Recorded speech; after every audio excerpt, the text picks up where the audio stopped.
Bueno, y algo más. Quiero que vean este mapa que publicaba hace pocos días el Instituto Geográfico Nacional. El pasado año se registraron en Canarias 1.608 terremotos, de los que solo 18 fueron sentidos por la población.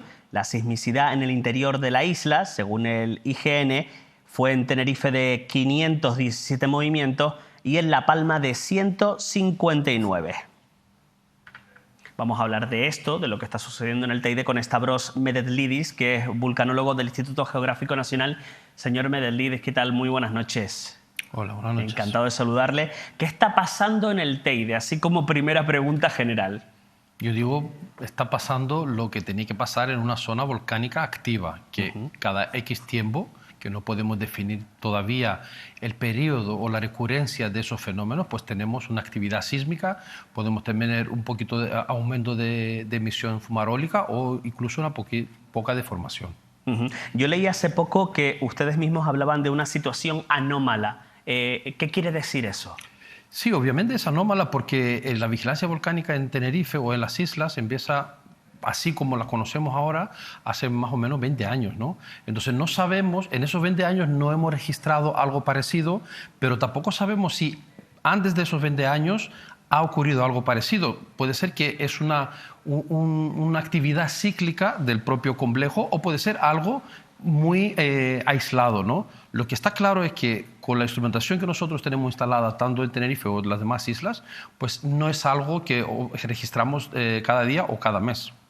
¿Estamos ante algo parecido a lo que ocurrió en La Palma? Es decir, en La Palma recordemos que en cuestión de una semana se detectaron muchos movimientos sísmicos y cuando pasaron esos 7 días era domingo y estalló el volcán. ¿Estamos aquí en algo parecido? Pues a primera vista, con los datos que tenemos, podemos decir que no. Pero sabemos también que los fenómenos volcánicos, o si quieren los fenómenos, el proceso magmático que ahora mismo está en profundidad, pueden ser procesos, son procesos muy complejos que pueden tener una evolución que no manejamos, que no podemos. Hay una incertidumbre tan grande en cómo puede evolucionar un proceso. Entonces, es obvio que no podemos dar un espacio temporal para decir qué puede pasar de aquí a una semana, un mes o un año, ¿no? O sea, en La Palma, al contrario que lo que pasó en El Hierro, donde empezaron los terremotos y hemos tenido 3 meses hasta la erupción, en La Palma el fenómeno ha evolucionado muy rápido. Aquí ahora mismo llevamos unos cuantos enjambres, pero con diferencias de meses, que no indica algo parecido al proceso de La Palma. Pero la palabra clave en la volcanología es la incertidumbre.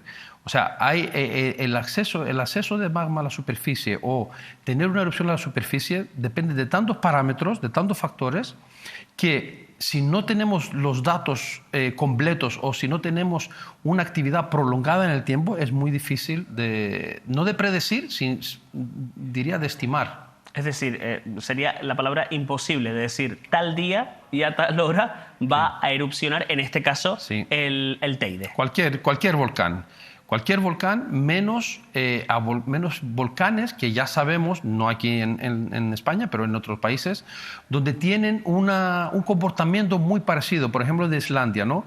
Estamos ahora en la 6ª, 7ª erupción que han tenido y siempre esa erupción llega después de una deformación de terreno de X centímetros. O sea, es más o menos, ellos tienen un patrón muy estándar cómo se va a comportar esa zona volcánica. De otras zonas de la isla, en Islandia son distintos, pero esa zona ellos ya tienen un patrón. Para nosotros ese patrón no existe. ¿Por qué? Primero, en Tenerife nunca se ha registrado una erupción con instrumentación. La última erupción fue en 1909. Hemos registrado en El Hierro 2011 y en La Palma 2021 diferentes erupciones, una submarina, otra en tierra, y además que se han comportado, al menos la primera fase hasta la erupción, muy distinto, ¿no? Luego la erupción, aunque El Hierro estuvo submarino, el volcán, se ha comportado igual que el de La Palma. Usted acaba de hablar de las erupciones que se han producido y que se están produciendo en Islandia y habla de esa deformación del terreno, que creo que aquí también ha pasado algo en el entorno del Parque Nacional del Teide. ¿A qué nos referimos de deformación del terreno y en qué zona exactamente? Bueno, la deformación del terreno es cuando nosotros, por algún motivo, que no es siempre el magma, puede ser también fluidos hidrotermales, emisión de gases, por algún motivo tenemos un cambio en lo que conocemos nosotros como superficies del terreno, ¿no? Hay hay un área de vigilancia volcánica de geodesia, que son estaciones de GPS, también estaciones con distanciómetros láser, inclinómetros, que miden el terreno para detectar deformaciones desde unos pocos milímetros. Esa deformación que nosotros hemos comunicado y que el gobierno también ha comunicado en su comparecencia, es una deformación que está al límite de la detección. Hablamos de casi 1 centímetro a lo largo de unos cuantos meses, está al límite de la detección. En una zona, como he dicho, en la parte cercana del Teide, pero aunque nosotros la registramos, la deformación en la superficie, eso tenemos que ir ahora al siguiente paso, que es modelizar el proceso que ha generado esa deformación. Siendo los datos, podría decir, escasos o quizás con poca resolución, porque, como he dicho, está al límite de la detectabilidad, o sea, la instrumentación, tú puedes fiarte de la instrumentación cuando ya tienes una deformación, como ha pasado en La Palma, 1, 2, 3, 4, 5 centímetros, ¿no? Estando al límite, todavía nos falta estamos trabajando en eso, en modelizar la deformación siempre en conjunto con los demás datos, ¿no? Porque hay que poner todo en contexto. No es algo que ahora mismo preocupa, esa deformación, porque como he dicho, estamos ahí a 1 centímetro, como se ha comunicado. Pero desde luego lo que esos fenómenos han generado, digamos, es poquito llamar la atención, ¿no? Una atención que de parte de la vigilancia volcánica, el Instituto Geográfico Nacional es la entidad, es la institución responsable de la vigilancia volcánica en Canarias y en España. Nosotros siempre estamos atentos, tenemos 24 horas un servicio de detección de movimientos sísmicos, 24 horas, 365 días al año, siempre hay gente en esto. Y independiente si hemos tenido la erupción en La Palma o la erupción en El Hierro, nosotros no dejamos aparte de las demás islas, ¿no? Entonces, lo único que podemos sacar ahora mismo como resumen de esa actividad es que la isla, pues, sigue activa. En 2004 hemos tenido una actividad de mayor intensidad, terremotos encendidos, y hemos visto que no ha pasado nada. Eso no significa que este es nuestro patrón. ¿Por qué? Porque en La Palma, con menor, como ha dicho, con menor actividad, sí que ha pasado, ¿no? Pero es, digamos, poquito despertarnos, acordarnos, no la parte científica, sino la población, que es una isla activa y como tal tenemos que estar atentos, pero no alarmados. Yo me imagino que ustedes entienden el nerviosismo de la población cuando salen este tipo de noticias y que nosotros los medios enseguida nos agarramos a contar tantos movimientos y sobre todo pasa esto en el Parque Nacional del Teide, ¿no? Sí, obviamente, ¿no? Aquí en la isla somos casi 1 millón de personas, hay muchísimo turismo, la economía se basa en eso, entonces por eso hay que tener siempre cuidado. Como he dicho, una cosa es estar atentos, una cosa queremos estar informados, una cosa la comunicación oficial, lo que está pasando, otra cosa es ir desinformarse y sobreinformarse sobre todo, sí, ¿no? porque al fin y al cabo, como he dicho, todos esos datos que nosotros recogemos hay que ponerlos en su conjunto, hay que ponerlos en un contexto, ¿no? Solamente con una foto, con un mapa, no se puede sacar ningún resultado, ningún resumen, no nos va a enseñar, disculpe, no nos va a enseñar nada ese mapa. Lo mismo de las estaciones que tenemos, por cada isla tenemos una estación sísmica en tiempo real, casi en tiempo real, en Internet, ¿no? Una estación no indica nada, aparte que los datos no solamente son una imagen, habrá que trabajar con los datos. Entonces, tanto nosotros como de la parte de la Consejería de Gobierno de Canarias y la Consejería de Cabildo, lo que intentamos es dar a conocer lo que está pasando en nuestra isla o en el archipiélago en general, pero por otro lado hay que tener en cuenta que hay, tanto de la parte de Instituto Geográfico Nacional como de otras instituciones, personal que está ocupándose de ese asunto. Cuando decía ahora usted de esa desinformación, me imagino las carcajadas de los científicos al reír esta semana, esa inteligencia artificial capaz de predecir una erupción en el Teide, ¿no? Bueno, predecir no se puede predecir, ni siquiera con la inteligencia artificial.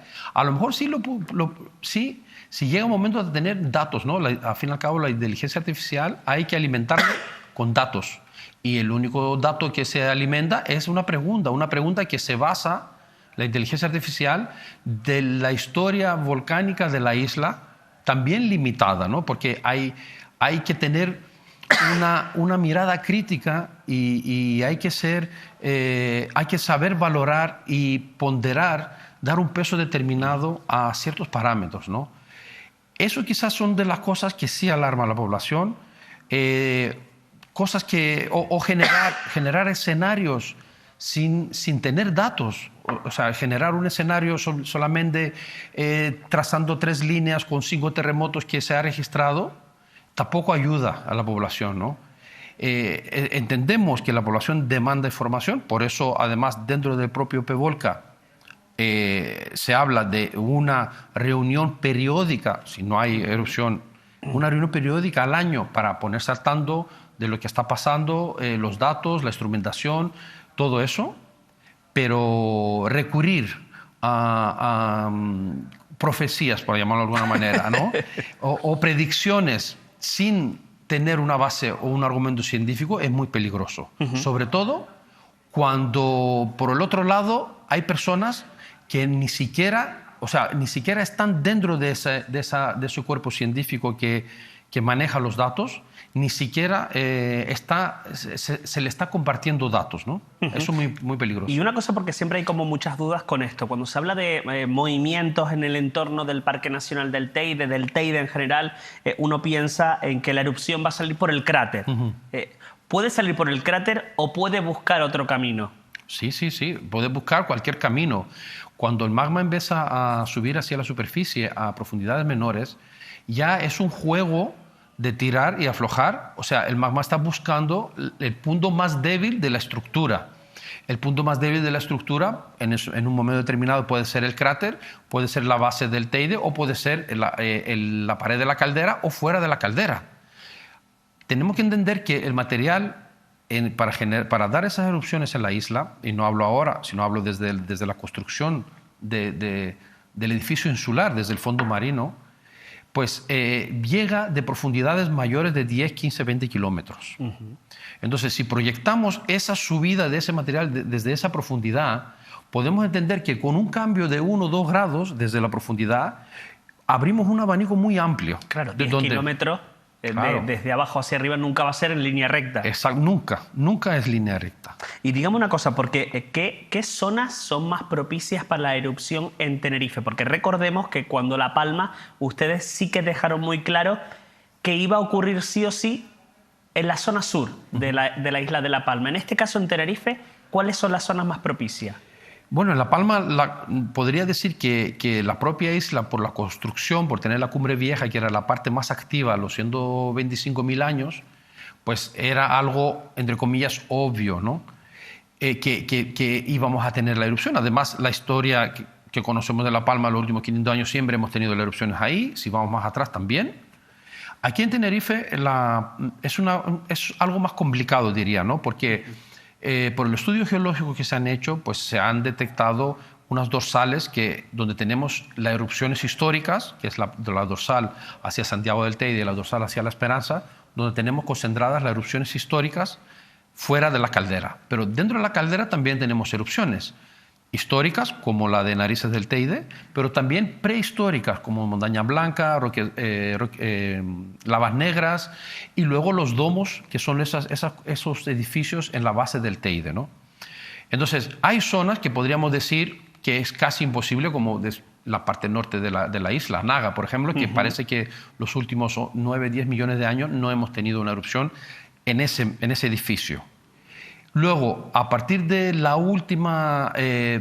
último colapso, de la última caldera que se ha generado en las Cañadas, que es de Diego Hernández, que ha cubierto su material casi toda la isla, a partir de ese momento hemos visto que la actividad se ha concentrado en esas dorsales, en esas líneas, como le he mencionado, y la parte central. No hay ahora mismo, no se puede ponderar, no se puede dar un peso mayor para decir que puede pasar en la caldera, puede pasar fuera de la caldera. No existe. ¿Por qué? Porque, como he dicho, primero, no es la actividad ahora mismo para hablar de erupciones, pero aunque así vemos que los pocos años históricos que tiene la isla, vemos que hemos tenido Narafo Fasnia, hemos tenido Garachico Chinllero, hemos tenido Las Narices, hemos tenido Bocatauce, ¿no? Y si vamos más atrás, si vamos 5, 6, 10.000 años, pues hemos tenido montaña mostaza dentro de la caldera, por el lado del Portillo, y etcétera, ¿no? Entonces, la isla de Tenerife como un complejo volcánico es, digamos, muy amplio, ¿no? Aunque siempre la gente piensa que el peor episodio puede ser el Teide. Pero Depende. Depende, claro, depende. Ahora mismo, con 1 millón de personas en la isla, el Teide está bastante lejos de toda la zona donde habitamos, ¿no? Solo me queda invitarle a que usted lance un mensaje a la población con todo lo que estamos viendo, lo que estamos leyendo, toda la información que nos llega, toda la información que los medios damos. ¿Qué mensaje daría usted ahora mismo a la población? Yo creo que el mensaje que tenemos que sacar de esto es que muchos de nosotros siempre, cuando ocurren esas cosas, repetimos, bueno, es lógico, estamos en una isla volcánica. Pues ese mensaje, esa frase la tenemos que masticar bien y entenderla. Quiero decir que estamos en una isla volcánica, hay un servicio de vigilancia volcánica de los últimos 20 años, además casi cumplimos ahora 20 años. Hay un plan de emergencia, que es el PEVOLCA, que se ha activado ya 2 veces y alguna que otra vez en las islas. Puede haber mucha incertidumbre, no solamente en la población, también en los datos. La volcanología no es una ciencia exacta, no es matemáticas, hay muchos parámetros, pero tenemos que estar tranquilos, tenemos que tener calma y siempre buscar las fuentes oficiales. ¿Por qué? Hay mucha información equivocada, hay muchos escenarios desorbitados, para llamarlo de alguna manera. Hay mucha información sin contrastarla, sin ningún argumento científico, simplemente, como he dicho, enseñar una foto, trazar una línea o hablar de algo que ha pasado en otro continente o en otro país. Entonces, aunque se entiende ese nerviosismo, si quieren llamarlo, habrá que estar tranquilos, ¿no? La Palma fue una catástrofe, ¿no? Para nosotros, para el archipiélago, para la gente que vive en La Palma. Pero la gente se ha quedado en La Palma, pero en El Hierro la actividad fue 2 veces más prolongada en el tiempo, fue casi 6 meses, y el volcán fue 2 veces más grande que el de La Palma. Claro, pero visualmente claro, fue distinto completamente. Claro. Hombre, está claro, señor Medellidis, que cuando vaya a ocurrir lo sabremos. Estoy seguro que sí, estoy seguro. Pues Stavros Medellidis, vulcanólogo del Instituto Geográfico Nacional, le agradezco muchísimo que haya venido esta noche al programa. Un placer siempre escucharle y seguramente que vamos a hablar muchas veces. Gracias. Gracias a ustedes.